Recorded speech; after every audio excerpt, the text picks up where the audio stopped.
Hey everybody, thanks for coming. If we can start with a motion to approve the minutes from September. Thank you, Don. Second? Thanks, Steve. All in favor? Aye. Thank you. Right, brief review of our correspondence. We have one element of correspondence to be discussed under new business. Otherwise, excuse letters from Dr. DiMartino, Broder, and Dr. Ushkow, as well as Dr. Vogel, who has the misfortune of being in Cancun. Committee reports. Dr. Doynell. Really not a whole lot going on at academic. Just talked a little bit about drug shortages, which seems to be less of a problem now. And Tim had contact from one of the pharmacies, supply the rescheduled in the sheriff's without any problem. A little more costly, but it's not a compound pharmacy, so it's not an issue from that standpoint. A couple courses were discussed by Deb. I don't know if you want to mention those, and Howard at the respective colleges. We have an EMT course coming up in the spring. It is an evening course, Monday and Tuesday, with some occasional Saturdays. And we have a Saturday EMT course in the spring with some asynchronous learning built into it. That's it. Okay. And Asynchronous learning. Is that like It's the what the asynchronous state's, fan? it's and what the new state's Mac? using as a term now, but basically it's learning that they're going to be doing either on their own or through an online option. Gotcha. Asynchronous. And Okay. Remo Colony, Albany County Sheriffs will be putting together the needed time to update EMTs and the state. And it will be coordinated so people can go to one Saturday someplace, someplace else. And the next meeting is at 2 o'clock in December, so we don't have a whole lot on the agenda. And January's meeting is canceled, which I assume this meeting will be canceled probably in January. Yeah. That's it.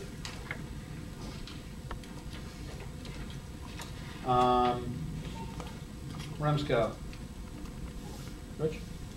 Not a whole lot. Probably the biggest item is your first bullet under new business. Defer till then. Gotcha. That sounds good. CMAC did not meet. They almost met, but they didn't have a quorum, so they unmet. Should be an exciting January meeting when it does occur, though. A lot of things just waiting to be talked about there. So, SEMSCO. Rich. SEMSCO met, but not since the last MAC meeting, so I put a report in the last time. I think nothing new. We meet again maybe in January. Perfect. Why so up in the air? I'm sorry? Why so up in the air? I don't know. The dates were on the Bureau's website, then they were taken down, so I'm not sure if we have meetings or not. And Oh. as the chair, I would be the last to know, probably. So, Are there budgetary considerations? I still? don't know. I don't know. Is that all supposed to go away, or? I know my term is up at the end of the year. Therefore, you will no longer be the Therefore, chair. I'm no longer Therefore, chair, you right? literally can be the last person to find out. Correct. Agency. We were told the meeting was on in January. You were told it's on, okay. It was down from the Bureau's website, though. It was on previous in the date, so, okay. I hope it is. That'll be nice. A lot of protocols aging, waiting for approval because of the quorum issue. Certainly true. Certainly true. Agency upgrades. Greenfield Fire with epinephrine. ALS upgrades, none. Otherwise, none. Public access DFib, we have several, which is good to see those updates. New business.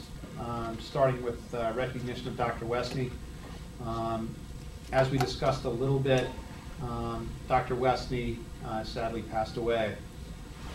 Dr. Westney was, without a doubt, the key figure in the development of advanced life support in this area, and serving as a leader for REMO's initial program, training our initial paramedics.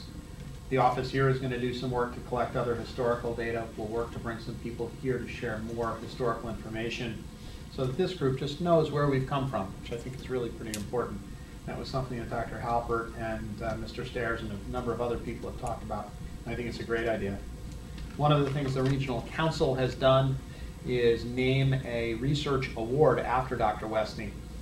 And that research award will be given yearly to pre-hospital providers to investigate a unique idea, and Dr. Jagoda will represent the MAC on that group in order to establish good research protocols and hopefully some interesting new learning. Formulary review. This is one element of correspondence that that I'd mentioned would be brought up again, and is an interesting question. This comes from Scott Bowman at Felicia Rescue, which is asking why we have 2 glucagon kits on board every ambulance or ALS unit, because he can't think of any time where he ever needed a second glucagon kit. Glucagon is not cheap. Costs between $100 and $150 a pop, depending on where you get them from and what your volume is.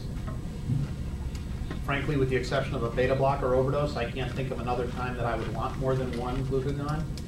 It's not used much, it expires a lot, and it's really, really expensive.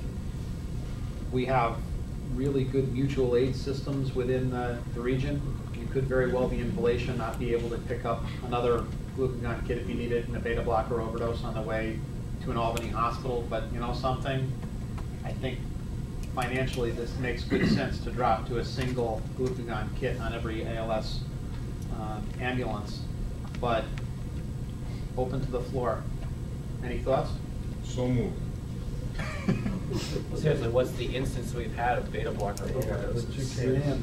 So Very few. You wouldn't know it initially. Yeah. Oh yeah, unless they said I took my volume Yeah. propofol, but it's the odds of needing it are pretty low. Right. It's just as an antidote. So Right. you want to carry it through therapy. Exactly. I don't think it's an unreasonable thing at all.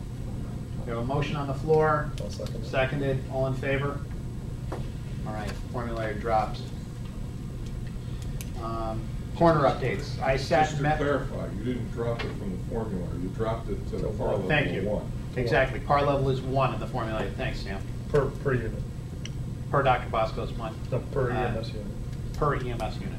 Yet not per agency. Right. Yeah. So we'll have one. Have the glucagon Who's got the card. glucagon Got today?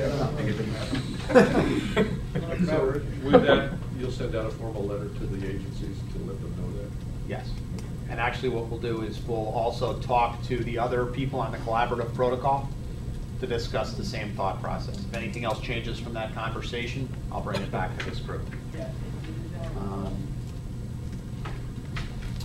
Corner updates.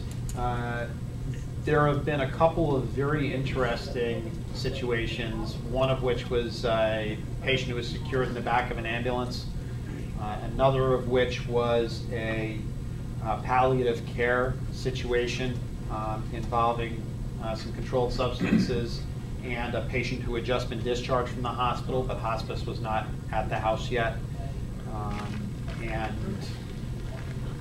There was a third situation that's not immediately coming to mind. But anyway, three relatively timely situations that all involved coroner access. So I went down and met with Tim Cavanaugh, who's the lead coroner for Albany County. Very collegial meeting.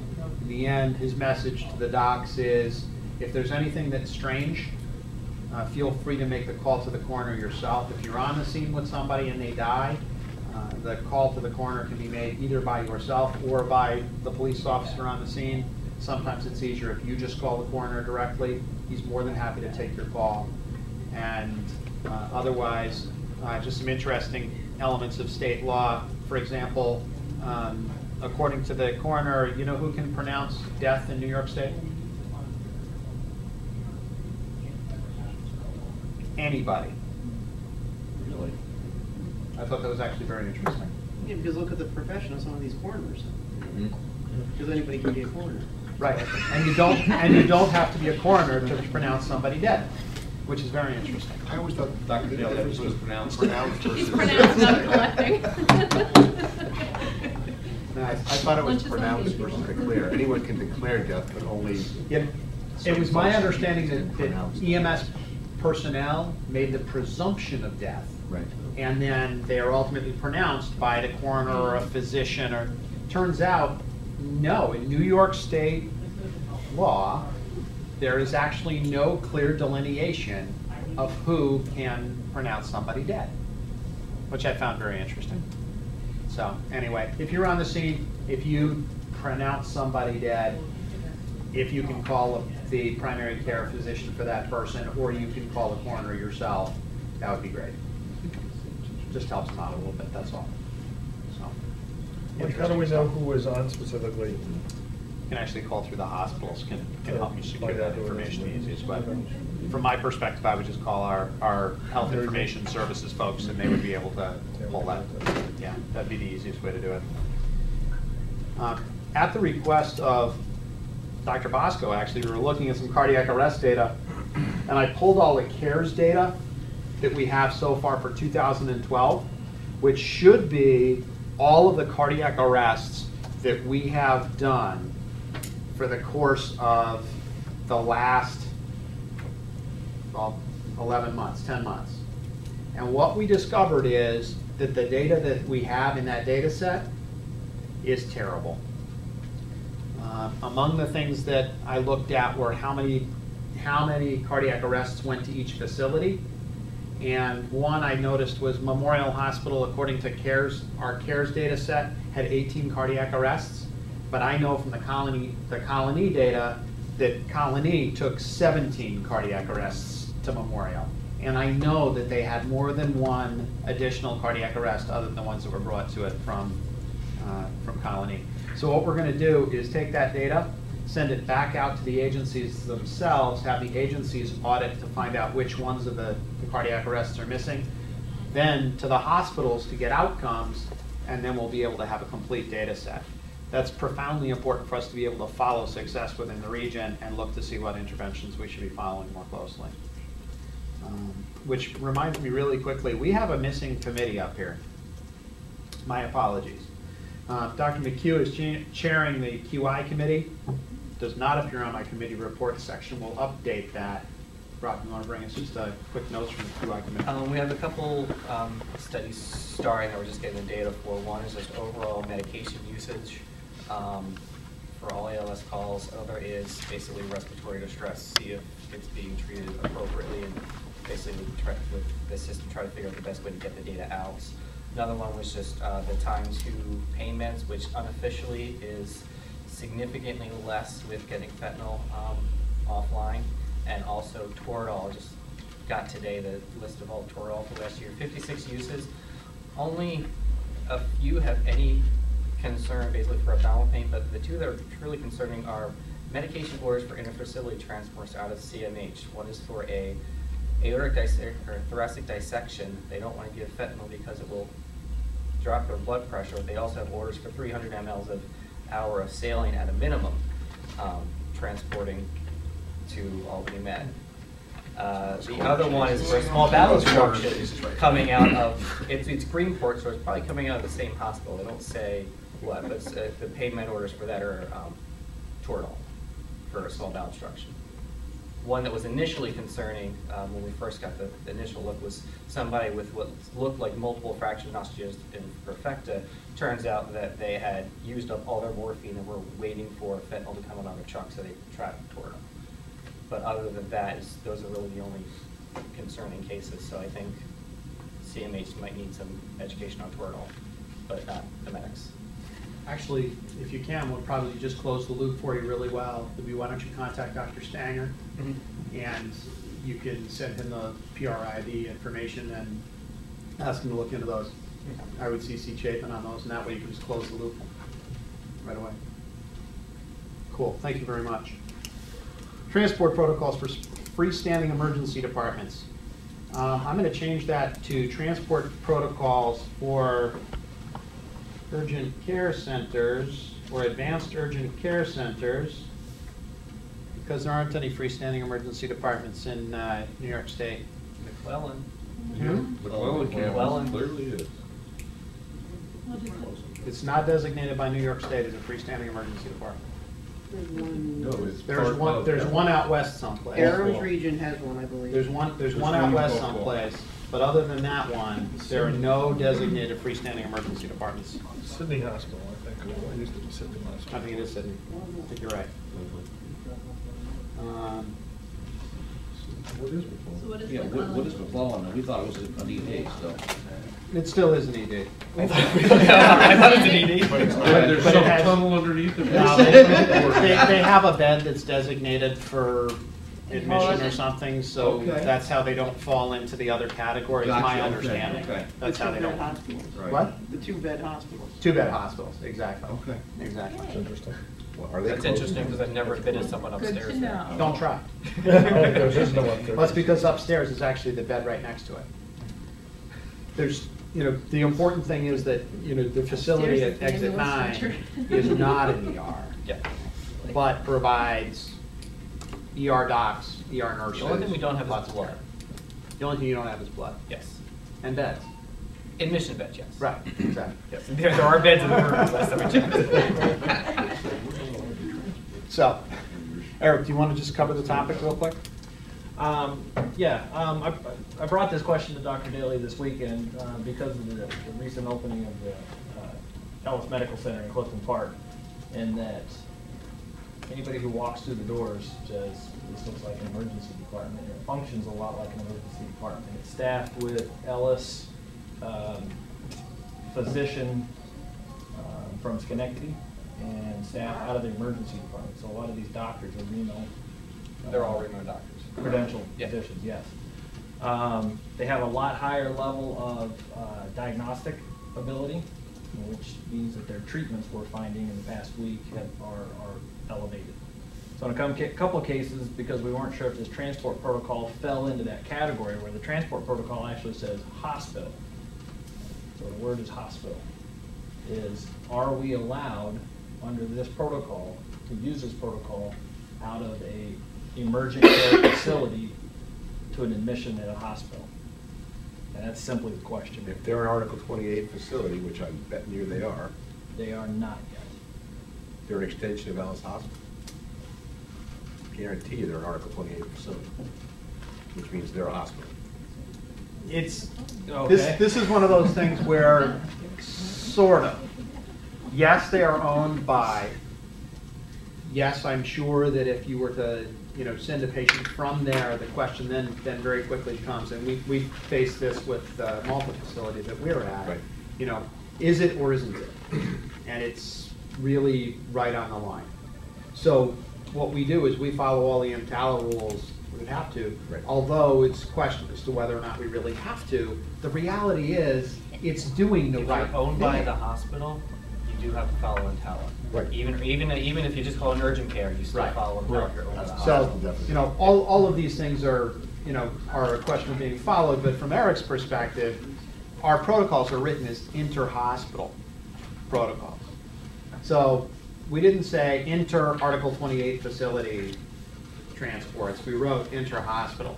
And what I think really would make the most sense right from the start is to say that our intention is that these were medications that could be transported by paramedics between healthcare facilities.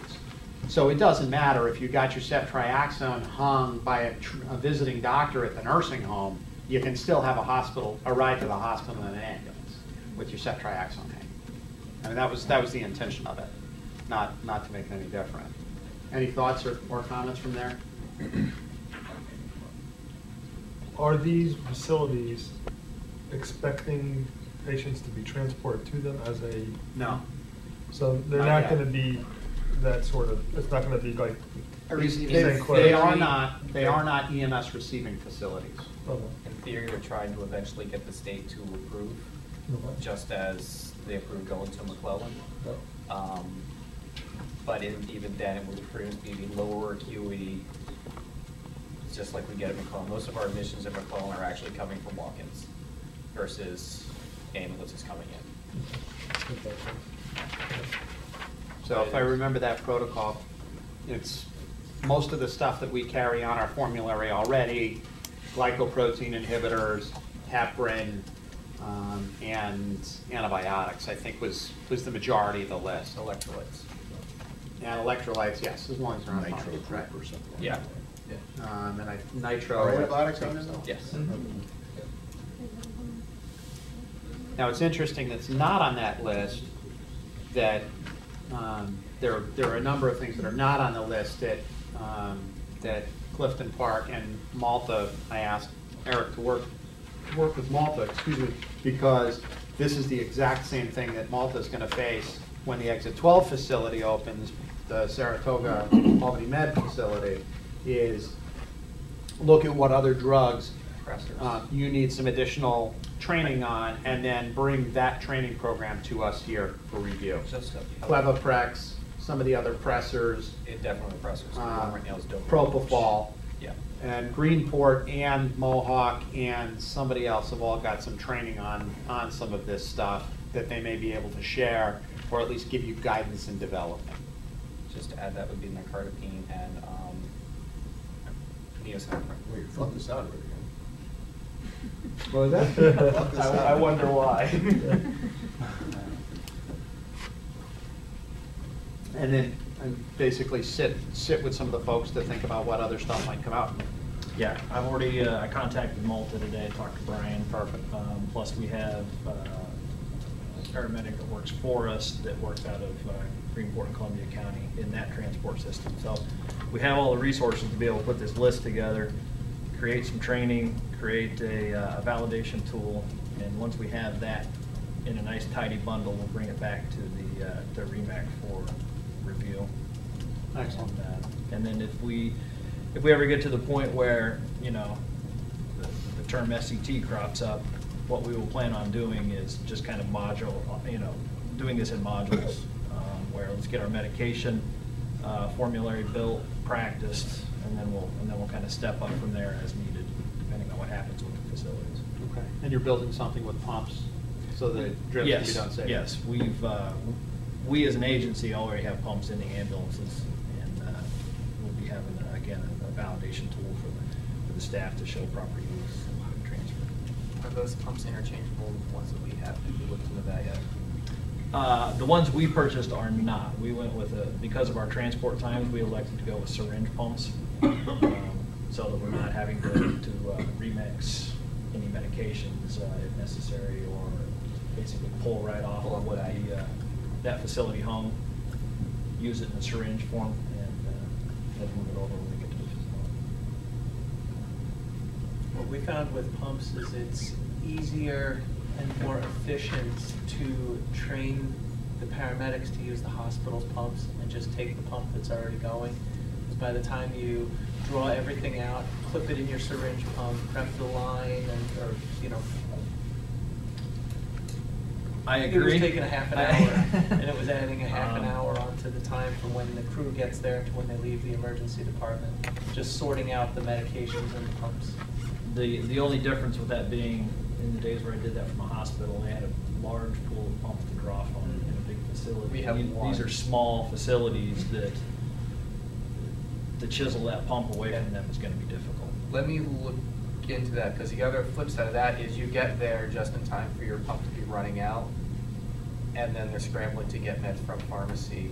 So unless they have meds waiting for them, it may work out better to us just having a system where we have a couple extra pumps in case we have a transfer, and get you guys trained up on ours. And ours pumps are fairly small. They're not the big box ones. Right? From my perspective, you know, doing our flights, we always used to just, when we take the call, request that they have the syringe pump drawn, or the syringe drawn up with concentration and appropriate labeling on the syringe, tubing already ready to go. So all we have to do is clip it into our pump and get it going. That worked out reasonably well. And then the receiving facility would already be notified what they had to have ready to go through a pump. But if they could take the pump and then return it, that might work. I'll But talk to pharmacy individual agency operations, I think that that's a discussion between you guys. We went with pumps no matter what, regardless of that facility, just because of the fact that we want to run our grips on pumps anyhow. And thank God we're 2 minutes away from this facility, so if we need to pool multiple pumps, we can do that, regardless of what their internal setup is. So if it's all right with everybody, I'll write an advisory to the effect that inter-facility or intra-hospital means inter-facility. think that needs a second, but all in favor? Aye. Cool, thank you. Capital Region USAR Medical Director appointment. I know something about this. Did I miss this?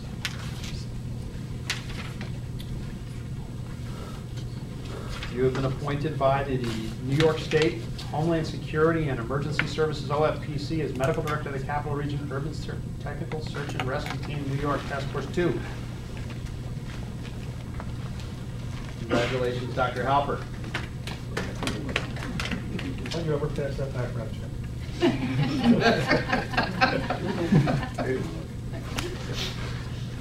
Spell it. Is there any other new business? The only thing that's coming, it's a very probably old topic that may have been discussed in years past, but a couple of the local agencies out that way asked for this body's opinion on it as well. Regarding the pain management protocol, it says morphine 2.5 to 5 milligrams, I believe. With the various concentrations that people are now getting, they may have a 4 milligram syringe, whatever. So they're giving 2 milligrams, but the protocol says 2.5 milligrams, and their agencies are looking at that as a protocol violation. I told them they're crazy for doing that, but they wanted a higher authority. It used to be... You're the medical director. It doesn't get any higher. It used to be the... no, this is from some ARAMS agencies. It used to be that there was a clause in there saying that lower doses could be used at the discretion of the provider, and that clause doesn't exist anymore. So now they're taking it letter of the law. You can either give 2.5 or 5 milligrams. I did the same thing as they as that. Yeah. So are these agencies that are getting 4s because they can't get 10s? I think so. That's correct. There's been a lot of agencies that have sent their changes to their plans. You can get 4s and 8s, but not 5s and 10s anymore. Well, my response, as long as you're giving lower than the maximum recommended individual dose, you're fine. That seemed to make sense to me. The other question they had was on the same protocol. Yeah, on the same protocol, it says may repeat in 5 minutes, or does that imply Q 5 minutes? That is one of those nicely gray areas. That's what I that told have them. We did remained that on nicely purpose to gray. leave it gray, but they're looking at it as, well, if you gave 3 doses of this medication, that's a protocol violation, because it says may repeat in 5 minutes. That implies first dose and second dose.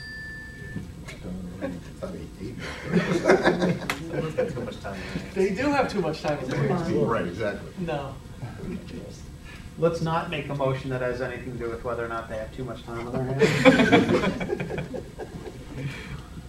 I'll play with drugs. But certainly, I think the take-home message from me at least, and if anybody in the room disagrees, the intent is to err on the side of patient care, not anything else.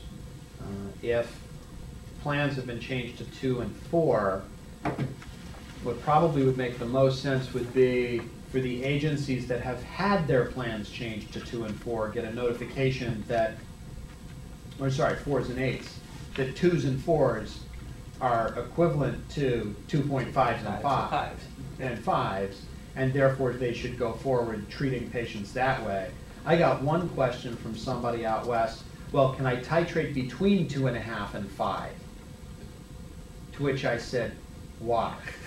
If you think they need less, give them 2.5 and then repeat it. If you think they're okay, if you want to give them 4, give them 5, because it's really about the same thing.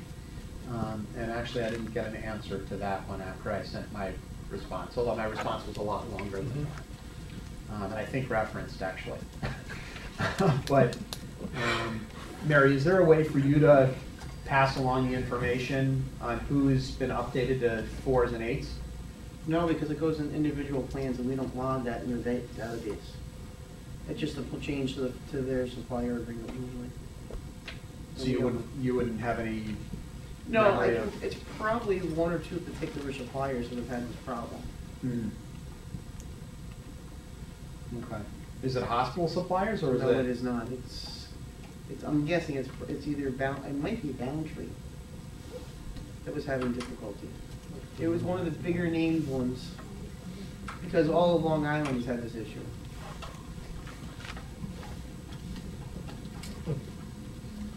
Okay. You should just be happy they're not using Toradol all the time. Well, no, I can just keep on wishing that they just get it off my hospital pharmacy. Increase the oversight, but we've talked about that in this room before. That's a little bit easier for people in this region. So we just change the protocol 2 to 5 and that resolves everybody's issues? I will put that out over the collaborative listserv so we can discuss that one. I mean, what's the difference? I think it's reasonable, but The other question hanging here, though, is do you intend for them to be able to go ahead and administer a third Those? bolus I of think medication? it says a maximum of 10 milligrams. I think it says Since you on there. initiated the 2, there's virtually no waste anymore. right. That was, I think, part of the point. But if you're gonna go to a third, then you need to make it clear that that's okay to do. Right now, everybody pretty much is under the assumption, I can go 2, and then I need to pick up a phone and consult with somebody and say, is this appropriate to go further, and do I want to medicate him this much more? So the question really comes down, are you comfortable with them doing a third, or do you want them to check in with you and just let you know what they're doing? That was a question that came up very quickly in the protocols after it was written, and my take on it at the time was, hadn't thought about that. And then I thought about it for a little while, and I said, okay, what's the potential for harm, and what am I gonna do if they call me? And my answer really was, I'm gonna tell them to keep on doing exactly what they're doing, titrating in low doses of medication every 5 minutes. So, that's why we didn't put out anything to more clearly clarify what already existed in protocol to allow either to be fine. Okay. So Q5 up to 10 milligrams seemed to me to be reasonable, and that's why we never made any additional clarification to it. But if there are people who are getting spanked for doing what I think is a reasonable reading of the protocol, maybe we need to do a clarification. By that, if we could. But let's do that across the protocol listserv so we're collaboratively discussing how that should be. Can you actually flesh that out as a statement, send it to me, Yeah. and I'll blast it out? Yep. Okay, thank you. All right, and we'll also do the clarification of the interfacility across that as well. I just got back from Durham, and as of yet, it's not Article 28.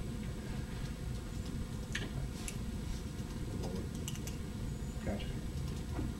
All right, cool, thank you for bringing that up, that's really important. Any other new business?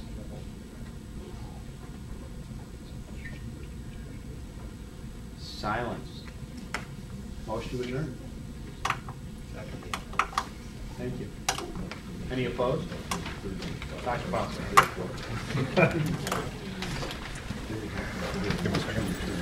Just sending contact information for Dr. Steiner.